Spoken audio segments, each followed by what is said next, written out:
রুটিটা খেয়ে নে এই কলা দিয়ে। আরে রাগ কথা, কালকের বাসি রুটি ওটা খেলে তোর শরীর খারাপ হবে, তাহলে ওটা ফেলে দাও। না দাঁড়া, নিচে ভিখারির মেয়েটা আছে, ওকেই দিয়ে দিই বরং। কিন্তু মা ওটা তো বাসি। এই তুই চুপ কর, ওরা এমনিতেই খেতে পারে না, বাসি পচা কুড়িয়ে খায়, ওদের কিছু হবে না। দাঁড়া আমি ডাকি, এই মা শোন, আমি রুটিটা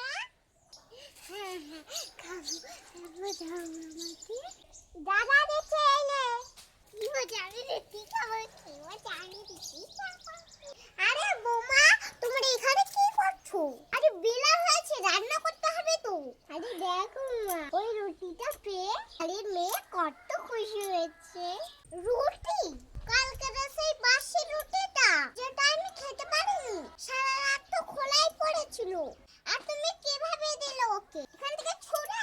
হ্যাঁ ঠাম্মা, এখান থেকে ছুঁড়েই তো দিল মা। আমি খেতে চাইলাম, আমাকে দেয়নি, বললো শরীর খারাপ হবে। সত্যি বৌমা, কাউকে কে এভাবে খাবার দেয়? মা কি হয়েছে, ওরা তো কুড়িয়েই খায়। ছি বৌমা, আজকে তুমি তোমার মেয়েকে কি শিখালে জানো? শিখালে এভাবে দেয়া করতে হয়, ছুঁড়ে ছুঁড়ে। আর একটা কথা, যে খাবার তোমার সন্তান খেলে অসুস্থ হয়ে পড়বে, সেই খাবার তুমি অন্যের সন্তানকে কিভাবে দাও?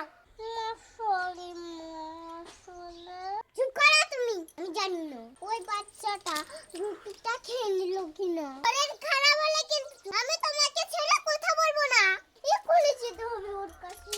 থাম না, দাঁড়াও।